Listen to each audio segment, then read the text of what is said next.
ازيكم يا شباب، يا رب تكونوا بخير. النهارده هنبدأ في شرح الريكيرجن. طيب في البداية كده قبل ما اتعلم اي حاجة لازم اسأل نفسي يعني ايه ريكيرجن؟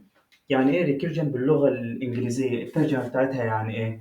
يعني مثلا هنلاقيها اللي هي عودية او مثلا تكرارية. من الكلمة دي نعرف اللي هي صيغة مبالغة، واللي هي تكرارية يعني ايه؟ يعني تكرار. طيب اول لما اسمع كلمة تكرار افكر انا سمعت قبل كده فين تكرار في البرمجه، خدت قبل كده ايه تكرار، درست ايه قبل كده تكرار.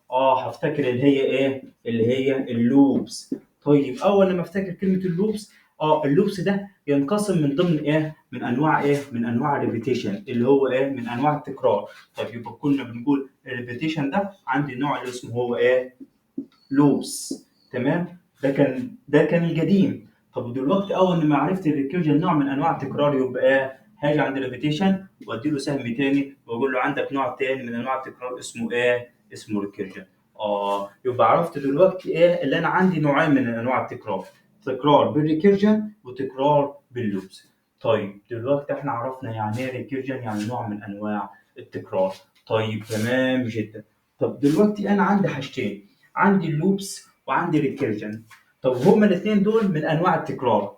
طب ما انا نتعلم اللوبس ليه اتعلم تاني ريكيرجن وادوش نفسي؟ لا، الريكيرجن ليه خصائص تميزه. الريكيرجن لوحده هو بيز لاي بروجرامر، لازم اي بروجرامر لازم يكون بيعرف يكتب ريكيرجن، لازم يكون بيعرف يفكر ريكيرجن. تمام، بالاضافه اللي هو الريكيرجن ده متطلبات اساسيه في كذا حاجه تاني معينه. يعني مثلا عندي الريكيرجن مهم فين، او متطلب اساسي لازم عشان تتعلم الحاجه التانيه دي لازم تكون بتعرف تكتب ريكيرجن كويس، لازم تكون بتعرف تفكر ريكيرجن كويس.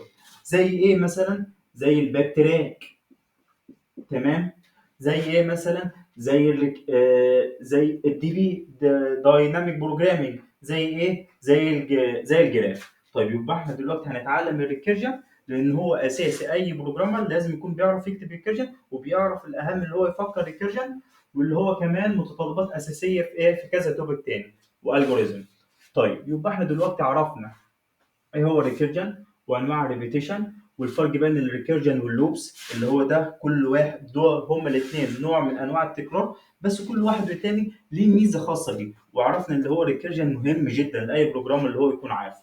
طيب اتعلم ليه ريكيرجن؟ اتعلم ريكيرجن زي ما احنا قلناها. طب الكلام ده كله طيب دلوقتي عندي ايه هو البري ريكوست للريكيرجن. عشان اتعلم الريكيرجن لازم اكون متعلم ايه قبل كده. تمام جدا. طب احنا نيجي نعرف الريكيرجن بالتعريف اللي هو البرمجي. الريكيرجن عباره عن ايه؟ عباره عن فانكشن بتعيد استدعاء نفسها، بتعيد استدعاء ذاتها. تمام، مش احنا قلنا الريكيرجن يعني تكرار؟ تمام. طب مش احنا بنقول دلوقتي في التعريف بتقول فانكشن بتعيد استدعاء نفسها، هو ده بالظبط التكرار.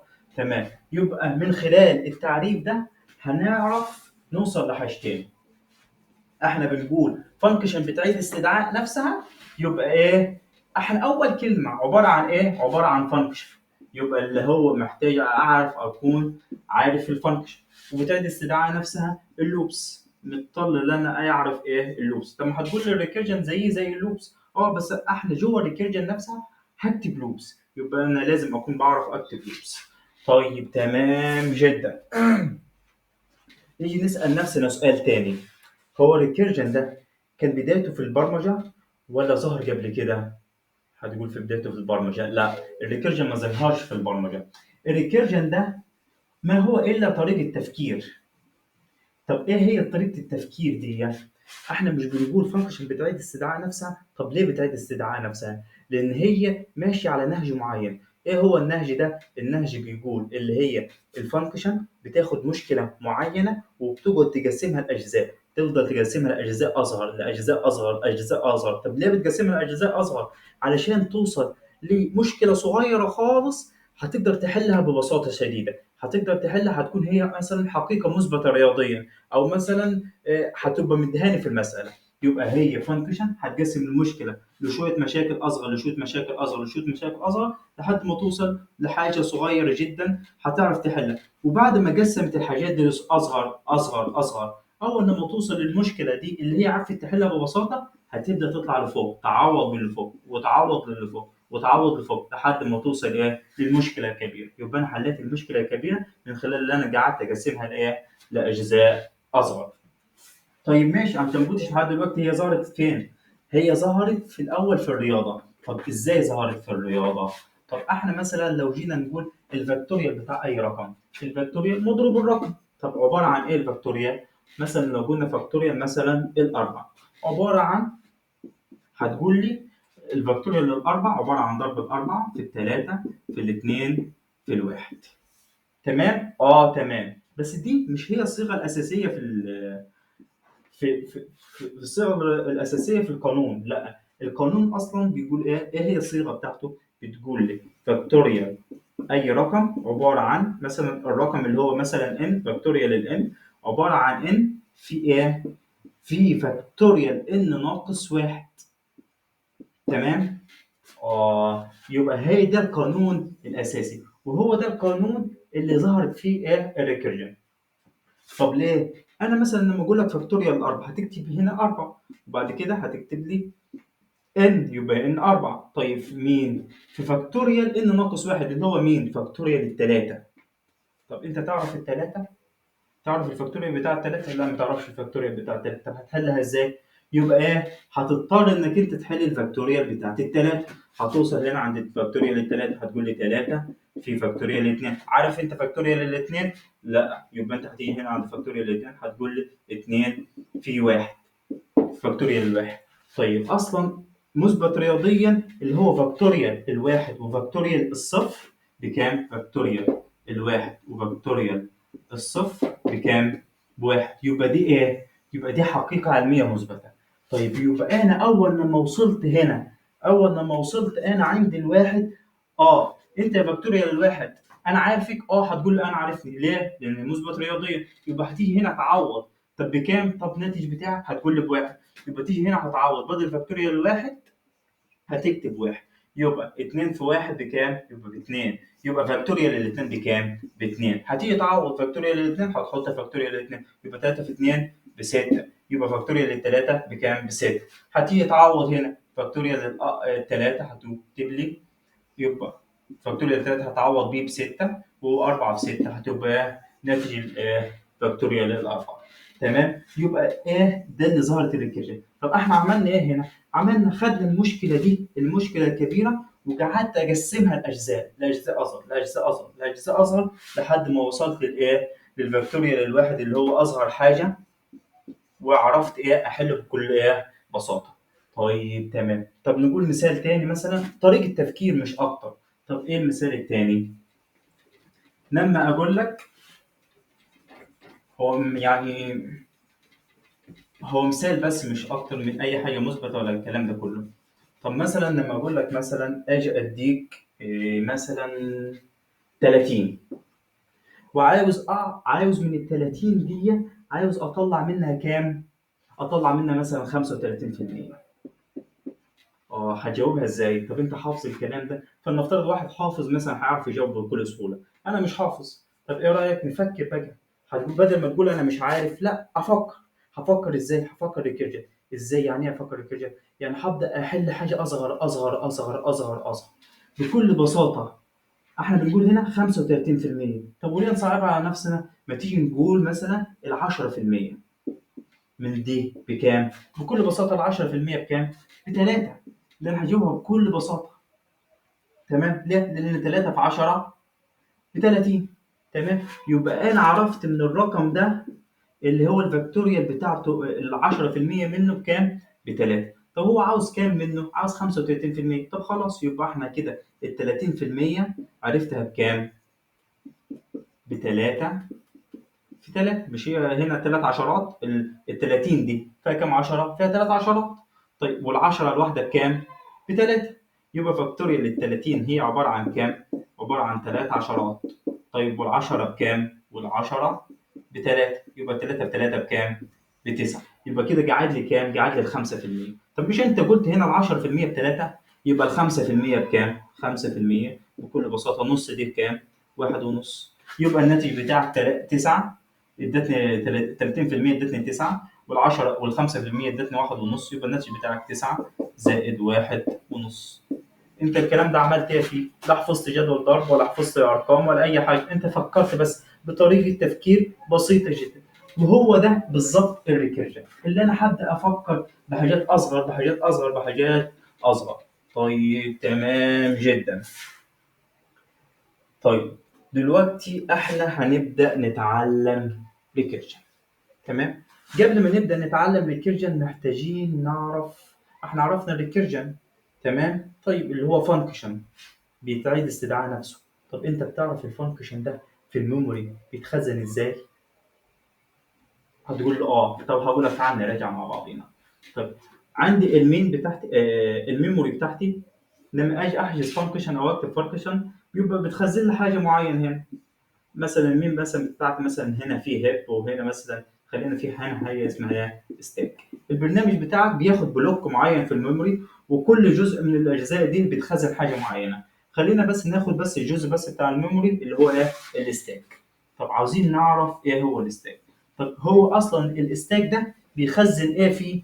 بيخزن كل الفانكشن الموجوده فيه. طيب يبقى طالما احنا بيخزن كل الفانكشن والريكيرجن بتاعنا عباره عن فانكشن، يبقى محتاجين نعرف يعني ايه ستاك. من اسمه كده بيقول لك ستاك. يعني ايه ستاك؟ يعني وعاء. طب يعني ايه وعاء؟ يعني كوبايه. تمام. فلنفترض مثلا انا معايا كوبايه وعاوز اعمل ايه في الكوبايه، وعاوز اعمل مثلا فيها احط مثلا شويه فواكه فوقيها. مثلا معايا برتقال، عاوز ادخله جوه الكوبايه، هعمل ايه؟ هحط مثلا هنا البرتقال. تمام. وبعد البرتقال مثلا معايا تفاح، يبقى احطه ايه؟ اول ما هاجي هحطه فوق البرتقال، ما انا حطيتش البرتقال يبقى فوق ايه؟ التفاح. طب عاوز دلوقتي عاوز احط مثلا جوافه، عشان احطه ايه؟ يبقى هيتحط جوه فوق ايه؟ فوق التفاح. يبقى هنا ايه؟ جوافه. طب دلوقتي انا باجي عاوز اطلع من الكوبايه دي وابدا اكل. اول حاجه هتقابلني مين؟ هتقابلني الجوافه. ليه؟ لان هي اللي من فوق، الحاجه اللي من فوق. يبقى حاجه ابدا بقى اكل الجوافه كلها لحد ما الجوافه تخلص. من اول لما تخلص الجوافه هبدا بقى اكل التفاح. تمام. مش هقدر اوصل للتفاح وابدا اكله غير لما اخلص كل الجوافه اللي موجوده. تمام. يبقى خلصت كل الجوافه هاكل كل التفاح، خلصت كل التفاح هاكل ايه؟ البرتقال. تمام. هو ده بالظبط الستاك. الستاك بيبدا يخزن. اول حاجه بتيجي بتدخل، واللي بيطلع مين؟ اخر حاجه دخلت. طيب تمام. طب وهو الستاك ايه؟ اول حاجه احنا عارفينها اللي هي مين؟ اول فانكشن عندي بتجيبني مين هي؟ المين بالظبط. فانكشن المين. طيب وبعديها ايه؟ اي فانكشن هتجيبني جوه ايه؟ جوه المين. طيب احنا قلنا الريكيرجن بقى بتاعنا عباره عن ايه؟ عباره عن فانكشن بتعيد استدعاء نفسها، وعرفنا ايه هو الستاك. طيب احنا بنقول عمالين نقول فانكشن بتعيد استدعاء نفسها. طب معنى كده بتعيد استدعاء نفسها، انت ما خططليش شرط، يبقى كده معناها ليه هتخش في انفينيتي لوب. تمام. يبقى نخليها بعدين. طيب الفانكشن دي بتتكون من ايه؟ هي زيها زي اي فانكشن عاديه خالص. فانكشن عاديه، انت لما بتيجي بتكتب الفانكشن العاديه بتكتبها ازاي؟ هنا هتحط الريتيرن تايب بتاعتك، وهنا الاسم المعين، وهنا البارامتر المعين، اي انواع البارامتر، وهنا الكيرل براكت. تمام. وعلى اساس الريتيرن تايب دي بتعمل ايه؟ بتحط في النهايه ايه؟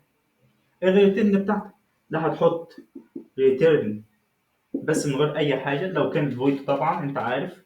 لا اما ايه؟ هتحط ريتيرن مثلا ايه؟ فاليو معين، قيمه معين، مثلا هتريتيرن واحد مثلا لو كانت انت، او هتريتيرن زيرو، او هتريتيرن مثلا سترينج معين ايا كانت. تمام. طيب الفانكشن بتاعت الريكيرجن بتاعتك بتتكون من ايه؟ احنا بنقول فانكشن بتعيد استدعاء نفسها. بتعيد استدعاء نفسها، بتكرر نفسها، بتعيد استدعاء نفسها. يبقى إيه؟ هتتكرر هنا تاني. انت مش بتعيد استدعاء، انت مش جوه المين لما بتيجي تستدعي اي فانكشن بتكتب اسمها. اه. طب ده انت جوه المين. طيب تمام. لكن دي في الاسم بتاعها نفسه بتقول لك فانكشن بتعيد استدعاء نفسها. يبقى جوه الفانكشن نفسها هتكتب الاسم نفسه وهتستدعيها، اللي هو مثلا فانكشن اسمها ريكيرجن. تمام. يبقى هتستدعيها تاني انت جوه الفانكشن بتاعك. طب انت كده قعدت تعمل استدعاء، تعمل استدعاء. طب هتوقف متى؟ هتوقف لما تحط لي لما تحط لي شرط معين. هنا شرط معين، اول لما الفانكشن بيبقى تحت الفانكشن على طول، اول حاجه بعد ايه الكيرل براكت، اول حاجه في جسم الفانكشن بيبقى فانكشن بتتشيك بقى على اساسه هتكمل ولا الفانكشن بتاعتك دي هتموت، الريكيرجن هيموت تماما. الفانكشن ده بيسموها في البروجرامنج بتسمى ايه؟ بتسمى البيس كيس. تمام؟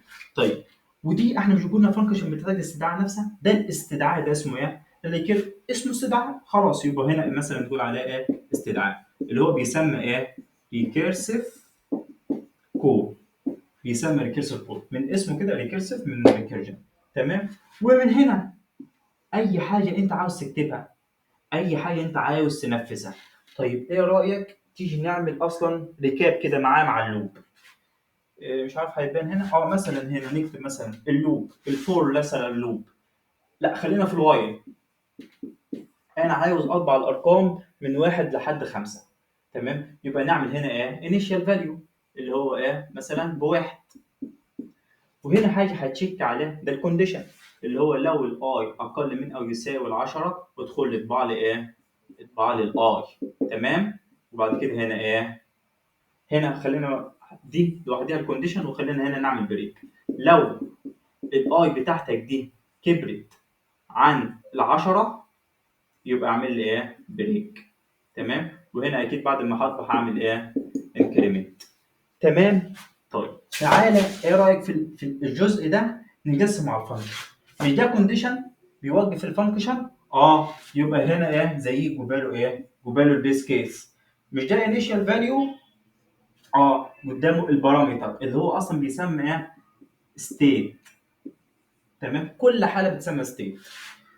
طيب الانكريمنت دي ايه هي الانكريمنت دي؟ اللي هو الريكيرسيف كول. مش انت بتكرر عشان الفانكشن بتاعتك، عشان اللوب بتاعتك تقدر تستخدمها تاني، يبقى هي هنا في الانكريمنت اللي هو الريكيرسيف كول. والبريك ده اللي احنا عملناه. تمام؟ تمام جدا. طب ايه رايك بقى تعال ناخد ايه مثال. احنا قلنا هنا المثال ده طبعا هو عملناه، تعال نعمله بالفانكشن. طيب مش احنا قلنا ريتيرن تايب؟ تمام؟ قبل ما اكتب اي فانكشن ريكيرجن لازم اسال نفسي سؤال، اللي هو اصلا انت عارفه. ايه هو اللي هتسال نفسك سؤال؟ هل انا دلوقتي عاوز اطبع من 1 لحد 10، هل الفانكشن بتاعتي دي هترجع حاجه؟ نفس السؤال اللي كنت بتساله في الفانكشن، بترجع حاجه؟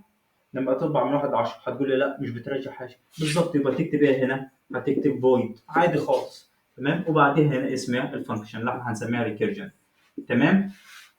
طيب الستيت بتاعتك هنا هتعمل ايه؟ هتطبع حاجه، هتطبع رقم واحد كل مره. يبقى الستيت بتاعتك عباره عن ايه؟ البارامتر بتاعتك عباره عن ايه؟ الستيت يعني ايه؟ يعني الحاله اللي انت هتعملها هتدخل بيها الفانكشن، هتنفذ حاجه معينه اللي هو هتطبع ايه؟ رقم معين.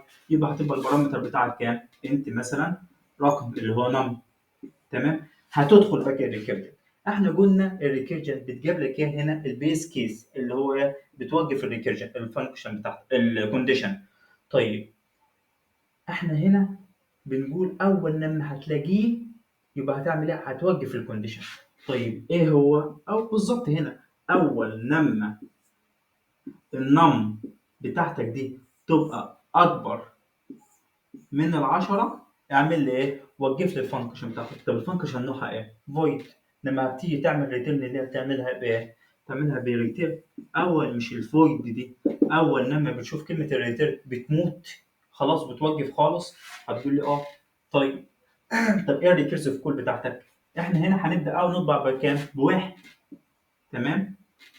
الريكيرسيف كول بتاعتك قلنا ايه؟ هنكتب اسم الفانكشن عادي، يبقى ريكيرجن هنا داخل اول حاجه بواحد. يبقى انت عاوز تعمل ايه؟ انكريمنت زيها زي هنا بالظبط، اي بلس بلس. يبقى هتقول لي ايه؟ نم بلس بلس. مفيش فرق بين دي وبين دي. تمام؟ طب انت بتعمل ايه جوه الفانكشن؟ بتطبع لي، مش انت بتقول لي سي اوت الاي؟ هتقول لي سي اوت ايه؟ النم. بس كده، مفيش اي فرق تاني. يبقى دي هي اللي بتساوي دي، ده الفانكشن بتاعتك. طب لما تيجي تطبع لي في المين هتعمل ايه في المين؟ مش هتعمل اي زيك زي ما بتيجي تستدعي اي فانكشن، هتيجي في المين هتقول له ايه؟ الريكيرجن دي هتديها كام؟ مش انت اول حاجه بتبداها بالواحد؟ اه، يبقى هنا هتبداها بكام؟ بالواحد.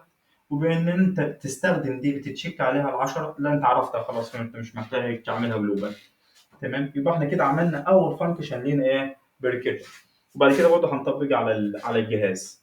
طيب، يبقى احنا دلوقتي خدنا البري ريكوست وخدنا المهاره وخدنا دي ودي، تمام. طيب، عاوزين نعرف يعني ايه تري. مش احنا قلنا الفانكشن اتعلمنا معاها الستاك؟ اه. طيب، اي فانكشن ريكيرجن عشان يسهل موضوع الريكيرجن ويسهل التفكير بالريكيرجن بيترسم بحاجه اسمها تري. من اسمه كده، تري بشجره. ايه هي التري دي يعني؟ لا، احنا ما كناش مسحناها، مش مهم. طيب، ايه هي التري؟ التري دي بتبدا اول فرع فيها بمين؟ باول رقم دخل لك في الفانكشن ريكيرجن. تمام، اول حاجه دخلت هنا مثلا بكام؟ بواحد. وبعد الواحد هتخش كام؟ مين؟ الاثنين. طب نفس الاثنين هتخش لمين؟ الثلاثه. وهكذا. طب ممكن اصلا التري دي يكون ليها كذا فرع، ممكن يكون ليها فرع هنا تاني، ممكن يكون ليها فرع تالت، ممكن يكون فيها فرع رابع، على حسب المثل. واحنا هنوضح التري اكتر في المثل اللي بعدها. طيب، تمام جدا. دلوقتي المسألة اللي بعدها ايه هي؟ مش احنا خدنا واحدة فويد؟ اه، يبقى ناخد التانية. مين هي بقى؟ ناخد التانية حاجة مثلا ريتيرن تايب وما يكونش فويد، خليها انت. المثال اللي احنا خدناه اصلا على بداية الريكيرجن اللي هو ايه؟ عاوز اطبع فاكتوريال الرقم. عاوز اطبع فاكتوريال الارقام. تمام، عاوز اعمل له فانكشن. تمام جدا. طيب، فاكتوريال الاربعة ده عرفنا احنا القانون بتاعه اللي هو ايه؟ ان في ان ناقص واحد فاكتوريال. تمام، عاوزين نكتب له فانكشن ريكيرجن. طيب، هنسال نفسنا سؤال: هل الفانكشن دي هترجع قيمه؟ هتقول له هترجع قيمه. ايه هي؟ اللي هو قيمه الفاكتوريال. طب يبقى كده عرفنا اول حاجه في البرنامج بتاعتك اللي هو هيكون ايه؟ الريتيرن بتاعتك ايه؟ انت. وهنا هنكتب الاسم العادي. طب هو هنا بيعمل ايه؟ مش كل مره كنا بنقول بياخد الرقم وبيشوف الفاكتوريال بتاعه، بياخد الرقم يبقى ياخد الفاكتوريال بتاعته، يبقى الستيت بتاعتك، البارامتر بتاعتك هتكون عباره عن ايه؟ عباره عن رقم بالظبط. انت نم. تمام. طيب، مش احنا في التبسيط بتاعه اللي احنا كنا بنقول 4 3 في 2 في 1؟ هفضل اخد من الرقم الكبير وافضل اجل لحد ما اوصل للواحد. عرفت بقى ايه هي البيس كيس بتاعتك؟ يبقى بالظبط البيس كيس بتاعتك ايه؟ اول لما النم بتاعك يبقى بواحد، رجع لي. مش الفانكشن بتاعتك كده هتموت؟ يبقى رجع لي مين؟ رجع لي الواحد. مش احنا عرفنا الفاكتوريال بتاعت الواحد بواحد؟ طيب، انت عاوز تعمل ايه؟ انت كل مره بترجع الفاكتوريال. ايه هو الفاكتوريال؟ الان اللي داخله دي في فاكتوريال اللي جابها بالظبط. طب انت هتطبع حاجه هتنفذ حاجه معينه؟ لا، يبقى على طول تعمل كده. طيب، يبقى تعمل ايه هنا؟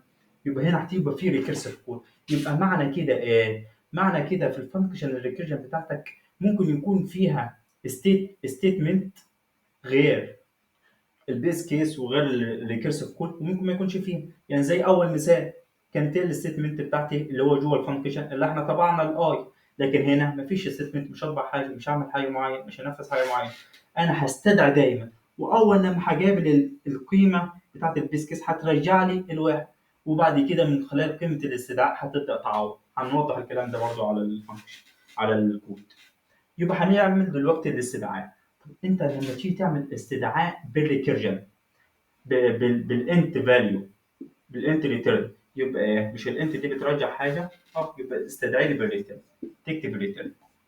هو الفويد بس الوحيد اللي انت لما بتيجي تعمل استدعاء بتعمل له استدعاء بالاسم بتاعه على طول بدون ريتيرن. تمام، اي داتا تايب تاني لازم تكتب في الاستدعاء بتاعها ايه؟ ريتيرن. زيها زي ايه؟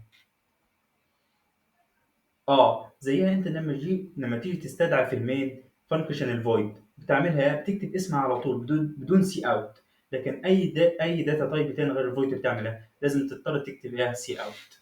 هي نفس النظام. طيب، الريتيرن ده الريكيرسيف كود اللي احنا اتفقنا معاه هيبقى اسمه الفانكشن. طب احنا كنا بنعمل ايه؟ مش كان الN بتاعتك في اللي قبلها طب ما تكتب الكلام ده، يبقى الريتيرن بتاعتك هيبقى ايه؟ N في اللي قبلها. طب اللي قبلها انت عارف الN ده قيمة معروفة، طب اللي قبلها N ناقص واحد فاكتوريال، عارفه؟ لا، يبقى انت محتاج انك انت تدخله جوه الفانكشن، تدخل جوه الفانكشن لحد ما يبقى ليه قيمة ايه؟ معروفة. يبقى تكتب هنا ريكيرجن N ناقص واحد بس، وهتكتب فجفلت كده. يبقى انت كده عملت ايه؟ الفانكشن بتاعتك. واحنا ده هنوضحه بقى دلوقتي على الكود. تمام جدا. طيب احنا هنكتب دلوقتي، دينا فاتحين الفيجوال، ادي المين بتاعي. احنا عرفنا ان احنا هنكتب فانكشن هترجع القيمه، يبقى احنا هنكتب هنا انت زي ما احنا كاتبين هناك، والريكيرجن بالظبط يعني، يبقى انت نم. تمام. وهقول له اف لو النم بتاعك ده تساوي واحد، يبقى اعمل لي ايه؟ ريتيرن الواحد. تمام. وبعد كده الريكيرسيف كول بتاعتك return النم في recursion num ناقص واحد. تمام. وهنيجي نستدعي الكلام ده ايه في المين، مش احنا قلنا سي اوت؟ بالظبط، يبقى هتطبع هنا ايه؟ سي اوت. سي اوت الريكيرجن بكام؟ الريكيرجن احنا قلنا بأربعة. نيجي نعمل الرن.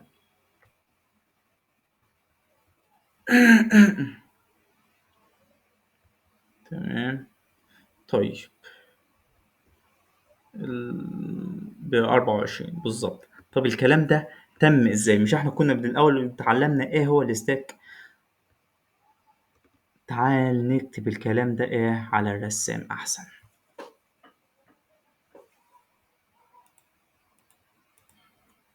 احنا هنا هنيجي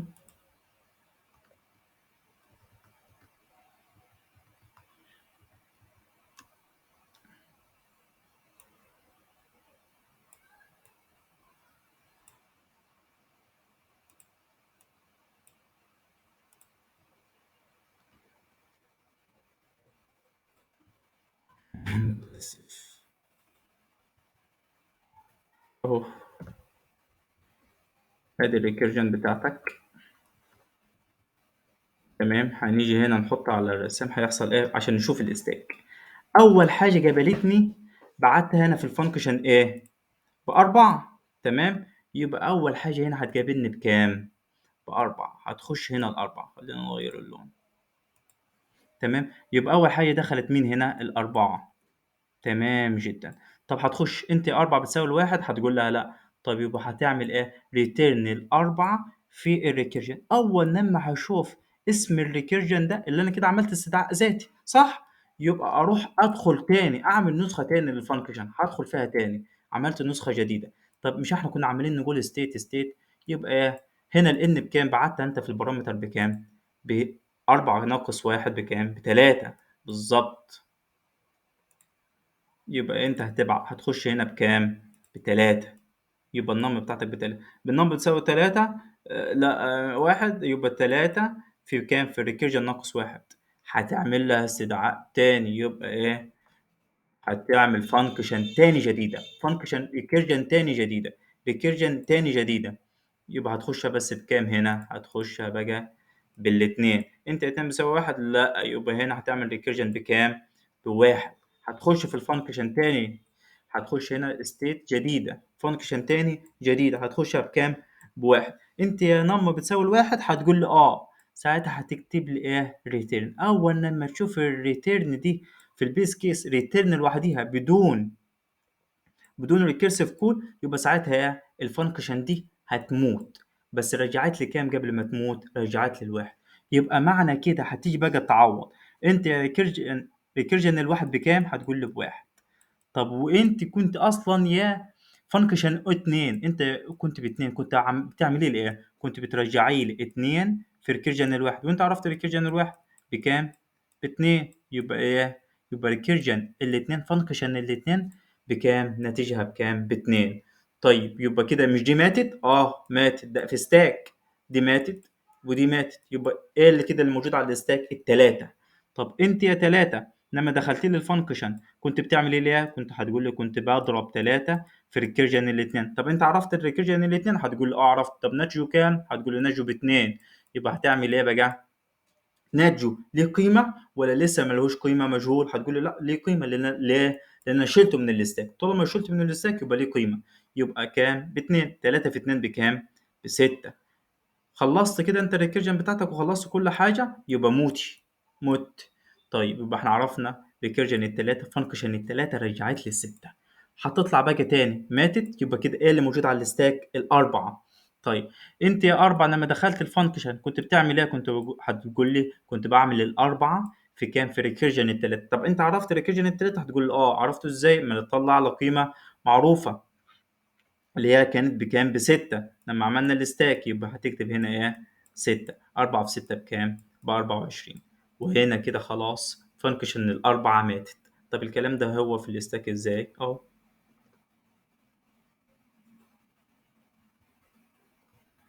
مش لازم. ماشي.